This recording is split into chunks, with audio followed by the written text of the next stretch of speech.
नमस्कार। हर कहानी कुछ कहती है। आज की कहानी क्या कहती है, तो चलिए सुनते हैं मुंशी प्रेमचंद जी की लिखी कहानी ईदगाह। रमजान के पूरे 30 रोजों के बाद ईद आई है। कितना मनोहर, कितना सुहावना प्रभात है। वृक्षों पर कुछ अजीब हरियाली है, खेतों में कुछ अजीब रौनक है, आसमान पर कुछ अजीब लालिमा है। आज का सूर्य देखो, कितना प्यारा, कितना शीतल है, मानो संसार को ईद की बधाई दे रहा है। गांव में भी कितनी हलचल है। ईदगाह जाने की तैयारियां हो रही है। किसी के कुर्ते में बटन नहीं, पड़ोस के घर से सुई धागा लेने दौड़ा जा रहा है। किसी के जूते कड़े हो गए हैं, उनमें तेल डालने के लिए तेली के घर भागा जा रहा है। जल्दी जल्दी बैलों को सानी पानी दे दें। ईदगाह से लौटते लौटते दोपहर हो जाएगी। 3 कोस का पैदल रास्ता, फिर सैकड़ों आदमियों से मिलना भी है। दोपहर के पहले लौटना असंभव है।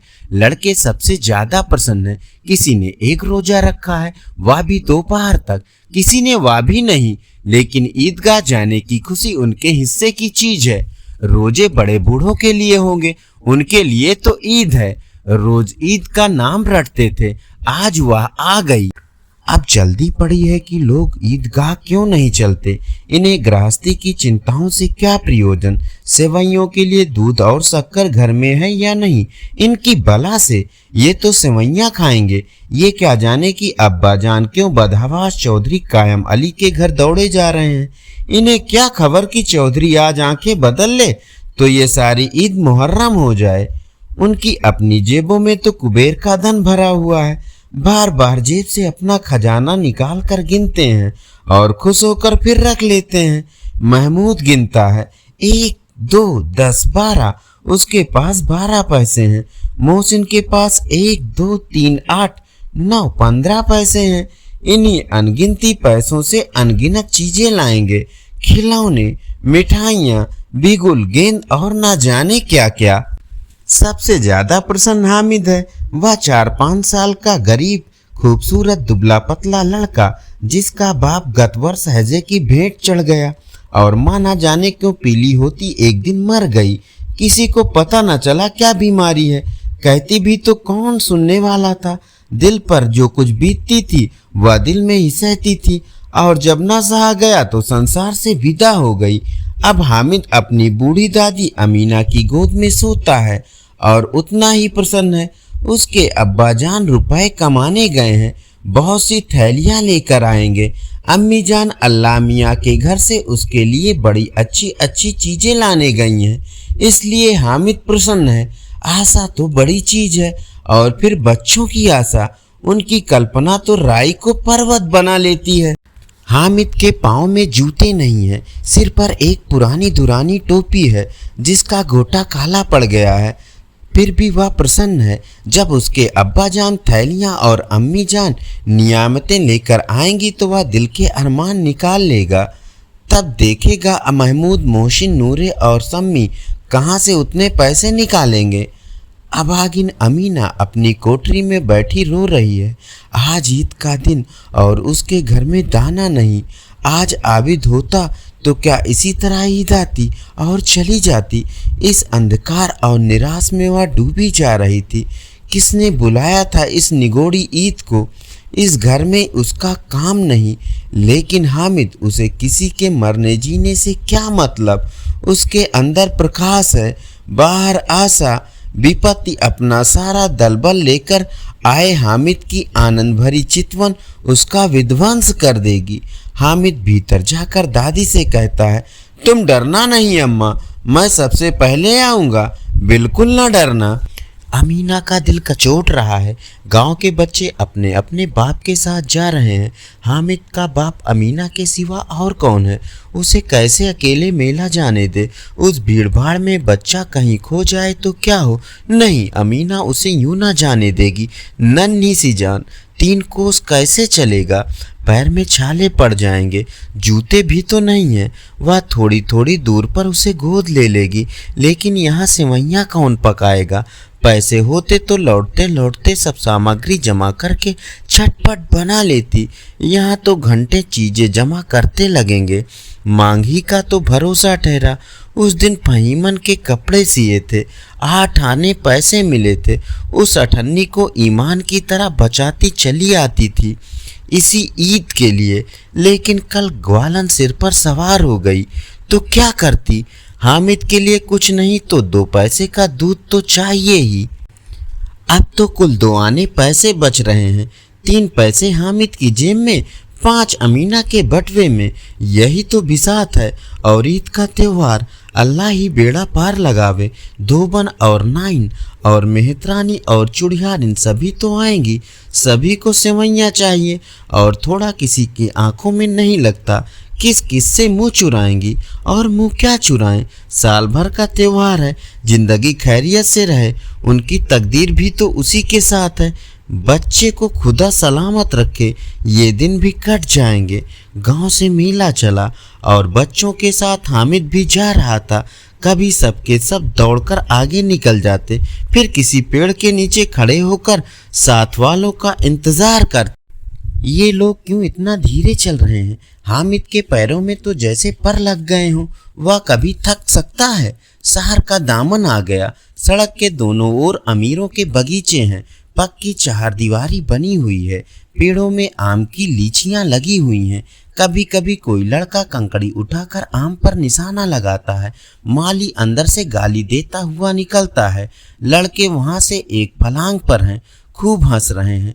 माली को कैसे उल्लू बनाया है। बड़ी बड़ी इमारतें आने लगी। यह अदालत है, यह कॉलेज है, यह क्लब घर है। इतने बड़े कॉलेज में कितने लड़के पढ़ते होंगे? सब लड़के नहीं हैं जी, बड़े बड़े आदमी हैं। सच उनकी बड़ी बड़ी मूछें हैं। इतने बड़े हो गए हैं, अभी तक पढ़ने जाते हैं। न जाने कब तक पढ़ेंगे और क्या करेंगे इतना पढ़कर।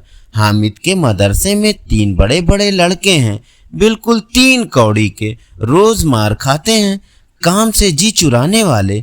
इस जगह भी उसी तरह के लोग होंगे क्या? क्लब घर में जादू होता है, यहाँ मुर्दे की खोपड़ियाँ दौड़ती हैं और बड़े बड़े तमाशे होते हैं, पर किसी को अंदर नहीं जाने देते। और यहाँ शाम को साहब लोग खेलते हैं, बड़े बड़े आदमी खेलते हैं, मूंछों दाढ़ी वाले, और मैं खेलती हैं। सच हमारी अम्मा को वह दे दो, क्या नाम है, बैठ तो उसे पकड़ ही ना सके, घुमाते ही लुढ़क ना जाए। महमूद ने कहा। हमारी अम्मी जान का तो हाथ कांपने लगे। अल्लाह कसम। मोहसिन बोला। अम्मी जान मनो आटा पीस डालती हैं, जरा सा बैठ पकड़ लेंगी तो हाथ कांपने लगे। सैकड़ों घड़े पानी रोज निकालती हैं, 5 घड़े तो मेरी भैंस पी जाती है। किसी मेम को 1 घड़ा पानी भरना पड़े तो आंखों तले अंधेरा हो जाए। महमूद, लेकिन दौड़ती तो नहीं, उछल कूद तो नहीं कर सकती। मोहसिन, हाँ उछल कूद तो नहीं सकती, लेकिन उस दिन मेरी गाय खुल गई थी और चौधरी के खेत में जा पड़ी थी तो अम्मा इतनी तेज दौड़ी कि मैं उन्हें ना पा सका। सच। आगे चले। हलवाइयों की दुकान शुरू हुई। आज खूब सजी हुई थी। इतनी मिठाइयाँ कौन खाता है? देखो ना, एक एक दुकान पर मनो होंगी। सुना है रात को जिन्नात आकर खरीद ले जाते हैं। अब्बा जान कहते थे कि आधी रात को एक आदमी हर दुकान पर जाता है और जितना माल बचा होता है वह तुलवा लेता है और सचमुच के रुपए देता है। बिल्कुल ऐसे ही रुपए। हामिद को यकीन न आया। ऐसे रुपए जिन्नात कहाँ से ले आएगा? मोहसिन ने कहा। जिन्नात को रुपए की क्या कमी, जिस खजाने में चाहे चले जाए, लोहे के दरवाजे तक उन्हें नहीं रोक सकते जनाब। आप हैं किस फेर में? हीरे जवाहरात तक उनके पास रहते हैं, जिससे खुश हो जाए उसे टोकरों जवाहरात दे दें। अभी यहीं बैठे हैं, 5 मिनट में कहो कलकत्ता पहुंच जाएं। हामिद ने पूछा। जिन बहुत बड़े होते होंगे? मोहसिन बोला। एक एक आसमान के बराबर होता है जी। जमीन पर खड़ा हो जाए तो उसका सिर आसमान से जा लगे, मगर चाहे तो एक लोटे में घुस जाए। हामिद, लोग उन्हें कैसे खुश करते होंगे? कोई मुझसे या मंत्र बता दे तो एक जिन को मैं खुश कर लूं। मोहसिन, अब या तो मैं नहीं जानता, लेकिन चौधरी के काबू में बहुत से जिन्नात हैं। कोई चीज चोरी हो जाए, चौधरी साहब उसका पता लगा देंगे और चोर का नाम भी बता देंगे। जमुराती का बचवा उस दिन खो गया था। 3 दिन हैरान हुए, कहीं नहीं मिला। तब झक मार कर चौधरी के पास गए। चौधरी ने तुरंत बता दिया कि मवेशी खाने में है और वहीं मिला। जिन्नात आकर उन्हें सारे जहान की खबरें दे जाते हैं। अब उनकी समझ में आ गया कि चौधरी के पास क्यों इतना धन है और क्यों उनका इतना सम्मान है। आगे चले, यह पुलिस लाइन है, यहीं सब कांस्टेबल कवायद करते हैं। रैट एंड फाइफ हो, रात को बेचारे घूम घूम कर पहरा देते हैं, नहीं तो चोरियां हो जाएं। मोहसिन ने प्रतिवाद किया, ये कांस्टेबल पहरा देते हैं, तभी तुम बहुत कुछ जानते हो। अजी हजरत, यही चोरी कराते हैं। शहर के जितने चोर डाकू हैं सब इनसे मिले रहते हैं। रात को ये लोग चोरों से तो कहते हैं चोरी करो और दूसरे मोहल्ले में जाकर जागते रहो पुकारते हैं। जब ही इन लोगों के पास इतने रुपए हैं। मेरे मामू एक थाने में कांस्टेबल हैं, 20 रुपए महीना पाते हैं, लेकिन 50 रुपए घर बेचते हैं। अल्लाह कसम, मैंने एक बार पूछा कि मामू आप इतने रुपए कहाँ से पाते हैं? हंसकर कहने लगे, बेटा अल्लाह देता है। फिर आप ही बोले, हम लोग चाहें तो एक दिन में लाखों मार लाएं, हम तो इतना ही लेते हैं जिसमें अपनी बदनामी ना हो और नौकरी ना चली जाए। हामिद ने पूछा, ये लोग चोरी करवाते हैं तो कोई इन्हें पकड़ता नहीं? मोहसिन उनकी नादानी पर दया दिखाकर बोला, अरे पागल, इन्हें कौन पकड़ेगा? पकड़ने वाले तो ये खुद हैं, लेकिन अल्लाह इन्हें सजा भी खूब देता है। हराम का माल हराम में जाता है। थोड़े ही दिन हुए, मामू के घर में आग लग गई, सारी जमा पूंजी जल गई, एक बर्तन तक ना बचा। कई दिन पेड़ के नीचे सोए, अल्लाह कसम पेड़ के नीचे। फिर न जाने कहाँ से 100 कर्ज लाए तो बर्तन भाड़े आए। हामिद, 100 तो 50 से ज्यादा होते हैं। कहाँ 50 कहाँ 100। 50 एक थैली भर होता है, 100 2 थैलियों में भी ना आवे। अब बस्ती घनी होने लगी, ईदगाह जाने वालों की टोलियां नजर आने लगी, एक से एक भड़कीले वस्त्र पहने हुए, कोई इक्के तांगे पर सवार, कोई मोटर पर, सभी इत्र में बसे, सभी के दिलों में उमंग। ग्रामीणों का यह छोटा सा दल अपनी विपन्नता से बेखबर, संतोष और धैर्य से मगन चला जा रहा था। बच्चों के लिए नगर की सभी चीजें अनोखी थी, जिस चीज की ओर ताकते ताकते ही रह जाते और पीछे से बार बार हॉर्न की आवाजें होने पर भी न चेतते। हामिद तो मोटर के नीचे जाते जाते बचा।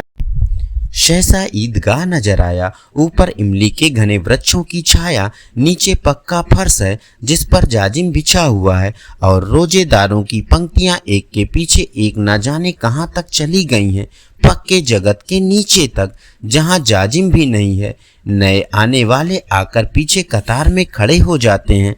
आगे जगह नहीं है, यहाँ कोई धन और पद नहीं देखता।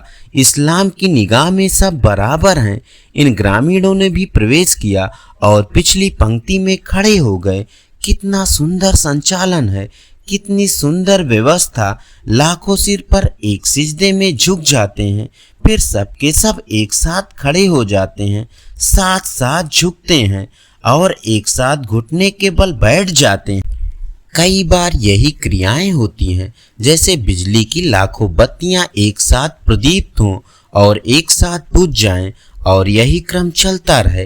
कितना अपूर्व दृश्य था, जिसकी सामूहिक क्रियाएं विस्तार और आनंदता हृदय को श्रद्धा गर्भ और आनंदमय से भर देती थी। मानो भातृत्व का एक सूत्र इन समस्त आत्माओं को एक लड़ी में पिरोए हुए है। नमाज खत्म हो गई, लोग आपस में गले मिल रहे हैं। तब मिठाई और खिलौनों की दुकान पर धावा होता है। ग्रामीणों का यह दल इस विषय में बालकों से कम उत्साही नहीं है। ये देखो, हिंडोला है, 1 पैसा देकर चढ़ जाओ। कभी आसमान पर जाते हुए मालूम होंगे, कभी जमीन पर गिरते हुए। ये चरखी है, लकड़ी के हाथी, घोड़े, ऊंट छड़ों से लटके हुए हैं। 1 पैसा देकर बैठ जाओ और 25 चक्करों का मजा लो। महमूद और मोहसिन, नूरे और सम्मी इन घोड़ों और ऊंटों पर बैठते हैं। हामिद दूर खड़ा है, 3 ही पैसे तो उसके पास हैं। अपने कोस का 1/3 जरा सा चक्कर खाने के लिए नहीं दे सकता। सब चरखियों से उतरते हैं, अब खिलौने लेंगे। इधर दुकानों की कतार लगी हुई है, तरह तरह के खिलौने हैं। सिपाही और गुजरिया, राजा और वकील, भिश्ती और धोबिन और साधु, वाह कितने सुंदर खिलौने हैं। अब बोला ही चाहते हैं। महमूद सिपाही लेता है, खासी वर्दी और लाल पगड़ी वाला, कंधे पर बंदूक रखे हुए, मालूम होता है अभी कवायद किए चला आ रहा है। मोहसिन को भिश्ती पसंद आया, कमर झुकी है, ऊपर मशक रखे हुए है, मशक का मुंह एक हाथ से पकड़े हुए है, कितना खुश है, शायद कोई गीत गा रहा है। बस मशक से पानी उड़ेलना ही चाहता है। नूरे को वकील से प्रेम है, कैसी विद्वता है उसके मुख पर। काला चोंगा, नीचे सफेद अचकन, अचकन के सामने की जेब में घड़ी, सुनहरी जंजीर, एक हाथ में कानून का पोथा लिए हुए, मालूम होता है अभी किसी अदालत में जिराया बहस किए चले आ रहा है। ये सब 2-2 पैसे के खिलौने हैं। हामिद के पास कुल 3 पैसे हैं। इतने महंगे खिलौने वह कैसे ले? खिलौना कहीं हाथ से छूट पड़े तो चूर चूर हो जाए, जरा पानी पड़े तो सारा रंग धुल जाए। ऐसे खिलौने लेकर वह क्या करेगा, किस काम के? मोहसिन मेरा भिश्ती रोज पानी दे जाएगा, सांझ सवेरे महमूद और मेरा सिपाही घर का पहरा देगा, कोई चोर आएगा तो फौरन बंदूक से गोली चला देगा। नूरे और मेरा वकील खूब मुकदमा लड़ेगा, सम्मी और मेरा धोबिन रोज कपड़े धोएगी। हामिद खिलौने की निंदा करता है, मिट्टी के तो हैं, गिरे तो चकनाचूर हो जाएं, लेकिन ललचाई हुई आंखों से खिलौने को देख रहा है और चाहता है कि जरा देर के लिए उन्हें हाथ में ले सकता। उसके हाथ अनायास ही लपकते हैं, लेकिन लड़के इतने त्यागी नहीं होते, विशेषकर जब अभी नया शौक है। हामिद ललचाता रह जाता है। खिलौने के बाद मिठाइयाँ आती हैं। किसी ने रेवड़ियाँ ली हैं तो किसी ने गुलाब जामुन, किसी ने सोहन हलवा, मज़े से खा रहे हैं। हामिद उसकी बिरादरी से अलग है। अभागे के पास 3 पैसे हैं, क्यों नहीं कुछ लेकर खाता? ललचाई आंखों से सबकी ओर देखता है। मोहसिन कहता है, हामिद रेवड़ी लेखा, कितनी खुशबूदार है। हामिद को संदेह हुआ यह केवल क्रूर विनोद है। मोहसिन इतना उदार नहीं, लेकिन जानकर भी वह उसके पास जाता है। मोहसिन दोने से एक रेवड़ी निकालकर हामिद की ओर बढ़ाता है। हामिद एक हाथ फैलाता है। मोहसिन रेवड़ी अपने मुंह में रख लेता है। महमूद, नूरे और सम्मी खूब तालियां बजा बजा कर हंसते हैं। हामिद खिसिया जाता है। मोहसिन, अच्छा अब की जरूर देंगे हामिद, अल्लाह कसम ले जाओ। हामिद, रखे रहो, क्या मेरे पास पैसे नहीं हैं? सम्मी, 3 ही पैसे तो हैं, 3 पैसे में क्या क्या लोगे? महमूद, हमसे गुलाब जामुन ले जाओ हामिद। मोहसिन बदमाश है। हामिद, मिठाई कौन बड़ी चीज़ है, किताब में इसकी कितनी बुराइयां लिखी हैं। मोहसिन, लेकिन दिल में कह रहे होगे कि मिले तो खा लें, अपने पैसे क्यों नहीं निकालते? महमूद, हम समझते हैं इसकी चालाकी, जब हमारे सारे पैसे खर्च हो जाएंगे तो ये हमें ललचा ललचा कर खाएगा। मिठाइयों के बाद कुछ दुकानें लोहे की चीज़ों की हैं, कुछ गिलट और नकली गहनों की। लड़कों के लिए यहाँ कोई आकर्षण ना था, वो सब आगे बढ़ जाते हैं। हामिद लोहे की दुकान पर रुक जाता है। कई चिमटे रखे हुए थे। उसे ख्याल आया दादी के पास चिमटा नहीं है, तवे से रोटियां उतारती हैं तो हाथ जल जाता है। अगर वह चिमटा ले जाकर दादी को दे दे तो वह कितनी खुश होंगी, फिर उनकी अंगुलियां कभी ना जलेंगी। घर में एक काम की चीज हो जाएगी। खिलौनों से क्या फ़ायदा, व्यर्थ में पैसे खराब होते हैं। जरा देर ही तो खुशी होती है, फिर तो खिलौनों को कोई आंख उठाकर नहीं देखता। या तो घर पहुंचते पहुंचते टूट फूट कर बराबर हो जाएंगे, या छोटे बच्चे जो मेले नहीं आए हैं जिद करके ले लेंगे और तोड़ डालेंगे। चिमटा कितने काम की चीज है। रोटियां तवे से उतार लो, चूल्हे में सेक लो, कोई आग मांगने आए तो चटपट चूल्हे से आग निकाल कर उसे दे दो। अम्मा बेचारी को कहाँ फुर्सत है कि बाजार आए, और इतने पैसे ही कहाँ मिलते हैं, रोज हाथ जला लेती हैं। हामिद के साथ ही आगे बढ़ गए। सबील पर सबके सब शरबत पी रहे हैं। देखो सब कितने लालची हैं, इतनी मिठाइयाँ ली, मुझे किसी ने एक भी ना दी। उस पर कहते हैं मेरे साथ खेलो, मेरा या काम करो। अब अगर किसी ने कोई काम करने को कहा तो पूछूंगा खाए मिठाइयाँ, आप मुंह सड़ेगा, फोड़े फुंसियाँ निकलेंगी, आप ही जवान चटोरी हो जाएगी, तब घर के पैसे चुराएंगे और मार खाएंगे। किताब में झूठी बातें थोड़ी ही लिखी है, मेरी जवान क्यों खराब होगी। अम्मा चिमटा देखते ही दौड़कर मेरे हाथ से ले लेंगी और कहेंगी, मेरा बच्चा अम्मा के लिए चिमटा लाया।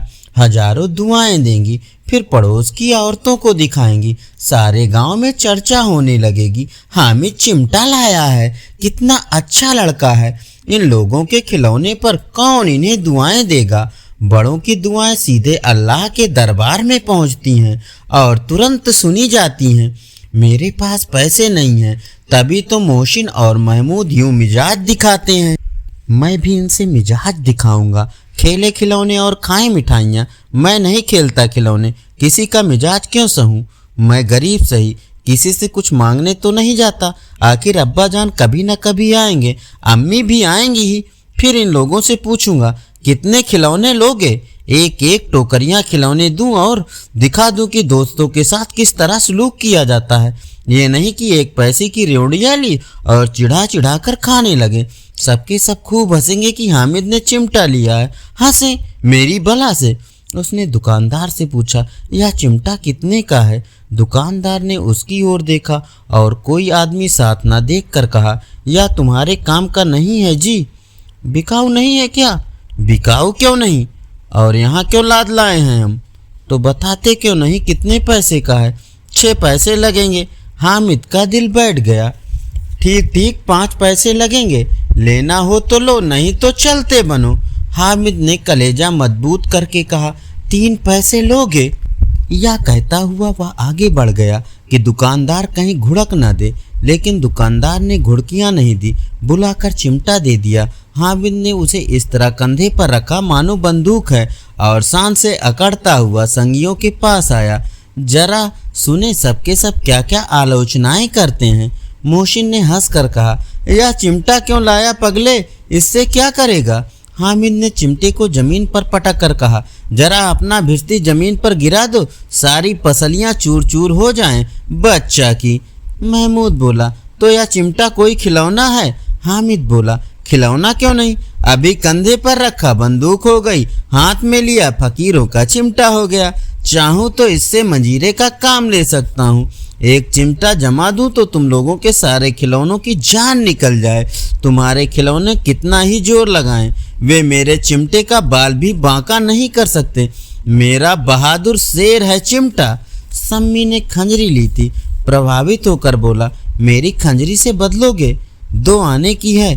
हामिद ने खंजरी को उपेक्षा से देखा, मेरा चिमटा चाहे तो तुम्हारी खंजरी का पेट फाड़ डाले, बस एक चमड़े की झिल्ली लगा दी, डब डब बोलने लगी। जरा सा पानी लग जाए तो खत्म हो जाए। मेरा बहादुर चिमटा आग में, पानी में, तूफान में बराबर डटा खड़ा रहेगा। चिमटे ने सभी को मोहित कर लिया, लेकिन अब पैसे किसके पास धरे हैं। फिर मेले से दूर निकल आए हैं। 9 कब के बज गए, धूप तेज हो रही है, घर पहुंचने की जल्दी हो रही है। बाप से जिद भी करें तो चिमटा नहीं मिल सकता। हामिद है बड़ा चालाक, इसलिए बदमाश ने अपने पैसे बचा रखे थे। अब बालकों के 2 दल हो गए हैं। मोहसिन, महमूद, सम्मी और नूर एक तरफ हैं, हामिद अकेला दूसरी तरफ। शास्त्रार्थ हो रहा है। सम्मी तो विधर्मी हो गया, दूसरे पक्ष में जा मिला, लेकिन मोहसिन, महमूद और नूर भी हामिद से 1-1, 2-2 साल बड़े होने पर हामिद के आघातों से आतंकित हो उठे हैं। उसके पास न्याय का बल है और नीति की शक्ति। एक ओर मिट्टी है, दूसरी ओर लोहा, जो इस वक्त अपने को फौलाद कह रहा है। वह अजेय है, घातक है। अगर कोई शेर आ जाए तो मियाँ भिश्ती के छक्के छूट जाएं, मियाँ सिपाही मिट्टी की बंदूक छोड़ कर भागें, वकील साहब की नानी मर जाए, चोंगे में मुँह छिपाकर जमीन पर लेट जाएं, मगर ये चिमटा या बहादुर या रुस्तम हिंद लपक कर शेर की गर्दन पर सवार हो जाएगा और उसकी आंखें निकाल लेगा। मोहसिन ने एड़ी चोटी का जोर लगा कर कहा, अच्छा पानी तो नहीं भर सकता। हामिद ने चिमटे को सीधा खड़ा करके कहा, भिश्ती को एक डांट लगाएगा तो दौड़ा हुआ पानी लाकर उसके द्वार पर छिड़कने लगेगा। मोहसिन परास्त हो गया, पर महमूद ने कुमक पहुंचाई। अगर बच्चा पकड़े जाए तो अदालत में बंधे बंधे फिरेंगे, तब तो वकील साहब के पैरों पड़ेंगे। हामिद इस प्रबल तर्क का जवाब ना दे सका। उसने पूछा, हमें पकड़ने कौन आएगा? नूरे ने अकड़ कर कहा, या सिपाही बंदूक वाला। हामिद ने मुँह चिढ़ा कर कहा, या बेचारे हम बहादुर रुस्तम हिंद को पकड़ेंगे। अच्छा लाओ, अभी जरा कुश्ती हो जाए, इसकी सूरत देखकर दूर से भागेंगे। पकड़ेंगे क्या बेचारे? मोहसिन को एक नई चोट सूझ गई। तुम्हारे चिमटे का मुंह रोज आग में जलेगा। उसने समझा था कि हामिद लाजवाब हो जाएगा, लेकिन यह बात ना हुई। हामिद ने तुरंत जवाब दिया, आग में बहादुर ही कूदते हैं जनाब। तुम्हारे यहाँ वकील, सिपाही और भिस्ती लौंडियों की तरह घर में घुस जाएंगे। आग में कूदना वह काम है जो रुस्तम हिंद ही कर सकता है। महमूद ने एक जोर लगाया, वकील साहब कुर्सी मेज पर बैठेंगे, तुम्हारा चिमटा तो बावर्ची खाने में जमीन पर पड़ा रहेगा। इस तर्क ने सम्मी और नूरे को सजीव कर दिया। कितने ठिकाने की बात की है पट्टे ने। चिमटा बावर्ची खाने में पड़े रहने के सिवा और क्या कर सकता है? हामिद को कोई फड़कता जवाब न सूझा तो उसने धांधली शुरू की, मेरा चिमटा बावर्ची खाने में नहीं रहेगा। वकील साहब कुर्सी पर बैठेंगे तो जाकर उन्हें जमीन पर पटक देगा और उनका कानून उनके पेट में डाल देगा। बात कुछ बनी नहीं, खासी गाली गलौज थी। कानून को पेट में डालने वाली बात छा गई। ऐसी छा गई कि तीनों सुरमा मुंह ताकते रह गए, मानो कोई धेलचा कनकौवा किसी गंडे काने कनकौवे को काट गया हो। कानून मुंह से बाहर निकलने वाली चीज है, उसके पेट के अंदर डाल दिया जाए बेतुकी सी बात होने पर कुछ नयापन रखती है। हामिद ने मैदान मार लिया। उसका चिमटा रुस्तम हिंद है। अब इससे मोहसिन, महमूद, नूरे, सम्मी किसी को भी आपत्ति नहीं हो सकती। विजेता को हारने वाले से जो सत्कार मिलना स्वाभाविक है, वह हामिद को भी मिला। औरों ने 3-3, 4-4 आने पैसे खर्च किए, पर कोई काम की चीज ना ले सके। हामिद ने 3 पैसे में रंग जमा लिया। सच ही तो है, खिलौनों का क्या भरोसा, टूट फूट जाएंगे। हामिद का चिमटा बरसों बना रहेगा। संधि की शर्त तय होने लगी। मोहसिन ने कहा, जरा अपना चिमटा दो, हम भी देखें। तुम हमारा भिस्ती लेकर देखो। महमूद और नूरे ने अपने अपने खिलौने पेश किए। हामिद को इन शर्तों पर कोई आपत्ति न थी। चिमटा बारी बारी से सबके हाथ में गया और खिलौने बारी बारी से हामिद के हाथ में आए। कितने खूबसूरत खिलौने हैं। हामिद ने हारने वालों के आंसू पोंछे। मैं तुम्हें चिढ़ा रहा था, सच। या लोहे का चिमटा भला इन खिलौनों की क्या बराबरी करेगा? मालूम होता है। आप बोले, लेकिन मोहसिन की पार्टी को दिलासे से संतोष नहीं होता। चिमटे का सिक्का खूब बैठ गया है। चिमटा हुआ टिकट अब पानी से नहीं छूट रहा है। मोहसिन, लेकिन इन खिलौनों के लिए कोई हमें दुआ ना देगा। महमूद, दुआ के लिए फिरते हो, उल्टे मार ना पड़े। अम्मा जरूर कहेंगी कि मेले में मिट्टी के खिलौने तुम्हें मिले। हामिद को स्वीकार करना पड़ा कि खिलौनों को देखकर किसी की माँ इतनी खुश नहीं होगी जितनी दादी चिमटे को देखकर होंगी। 3 पैसे में तो उसे सब कुछ करना था और उन पैसों के उपयोग पर पछतावे की बिल्कुल ज़रूरत ना थी। फिर अब तो चिमटा रुस्तम हिंद है और सभी खिलौनों का बादशाह। रास्ते में महमूद को भूख लगी। उसके बाप ने केले खाने को दिए। महमूद ने केवल हामिद को साझी बनाया। उसके अन्य मित्र मुंह ताकते रह गए। यह उस चिमटे का प्रसाद था। 11 बजे सारे गांव में हलचल मच गई। मेले वाले आ गए। मोहसिन की छोटी बहन ने दौड़कर भिस्ती उसके हाथ से छीन लिया और मारी खुशी के उछली तो मियाँ भिस्ती नीचे आ गिरे और परलोक सिधारे। इस पर भाई बहन में मारपीट हुई। दोनों खूब रोए। उनकी अम्मा यह शोर सुनकर बिगड़ी और दोनों को ऊपर से 2-2 चांटे और लगाए। मियाँ नूरे के वकील का अंत उसके प्रतिष्ठा अनुकूल इससे ज़्यादा गौरवमय हुआ। वकील जमीन या ताक पर तो नहीं बैठ सकता, उसकी मर्यादा का विचार तो करना ही होगा। दीवार में 2 खूंटियाँ गाड़ी गई, उन पर लकड़ी का एक पटरा रखा गया। पटरे पर कागज का कालीन बिछाया गया। वकील साहब राजा भोज की भांति सिंहासन पर बिराजे। नूरे ने पंखा झलना शुरू किया। अदालतों में खसकी टट्टियाँ और बिजली के पंखे रहते हैं, और क्या यहाँ मामूली पंखा भी ना हो? कानून की गर्मी दिमाग पर चढ़ जाएगी कि नहीं। बांस का पंखा और नूरे हवा करने लगे। मालूम नहीं पंखे की हवा से या पंखे की चोट से वकील साहब स्वर्गलोक से मृत्युलोक में आ रहे और उनका माटी का चोला माटी में मिल गया। फिर बड़े जोर जोर से मातम हुआ और वकील साहब की अस्थि घूर पर डाल दी गई। अब रहा महमूद का सिपाही। उसे चटपट गांव का पहरा देने का चार्ज मिल गया, लेकिन पुलिस का सिपाही कोई साधारण व्यक्ति तो था नहीं जो अपने पैरों पर चले। वह पालकी पर चलेगा। एक टोकरी आई, उसमें कुछ लाल रंग के फटे पुराने चीथड़े बिछाए गए जिसमें सिपाही साहब आराम से लेटे। नूरे ने यह टोकरी उठाई और अपने द्वार का चक्कर लगाने लगे। उनके दोनों छोटे भाई सिपाही की तरफ से छूने वाले जागते रहो पुकारते चलते हैं, मगर रात तो अंधेरी और मियाँ सिपाही अपनी बंदूक लिए जमीन पर आ जाते हैं और उनकी टांग में विकार आ जाता है। महमूद को आज ज्ञात हुआ कि वह अच्छा डॉक्टर है। उसको ऐसा मरहम मिल गया है जिससे वह टूटी टांग को आनन फानन में जोड़ सकता है। केवल गूलर का दूध चाहिए। गूलर का दूध आता है, टांग जोड़ दी जाती है, लेकिन सिपाही ज्यों ही खड़ा किया जाता है टांग जवाब दे जाती है। शल्यक्रिया असफल हुई, तब उसकी दूसरी टांग भी तोड़ दी जाती है। अब कम से कम एक जगह आराम से बैठ तो सकता है। एक टांग से तो न चल सकता था न बैठ सकता था। अब वह सिपाही सन्यासी हो गया है, अपनी जगह पर बैठा बैठा पहरा देता है, कभी कभी देवता भी बन जाता है। उसके सिर पर झालरदार साफा खुरच दिया गया है। अब उसका जितना रूपांतर चाहो कर सकते हो। कभी कभी तो उससे बाट का काम भी लिया जाता है। अब आगे मियाँ हामिद का हाल सुनिए। अमीना उसकी आवाज़ सुनते ही दौड़ी और उसे गोद में उठाकर प्यार करने लगी। सासा उसके हाथ में चिमटा देखकर वह चौंकी। यह चिमटा कहाँ था? मैंने मोल लिया है। कै पैसे में? 3 पैसे दिए। अमीना ने छाती पीट ली। यह कैसा बेसमझ लड़का है कि दोपहर हुआ कुछ खाया न पिया, लाया क्या? यह चिमटा। सारे मेले में तुझे और कोई चीज न मिली जो या लोहे का चिमटा उठा लिया। हामिद ने अपराधी भाव में कहा, तुम्हारी अंगुलियां तवे में जल जाती थी इसलिए मैंने इसे ले लिया।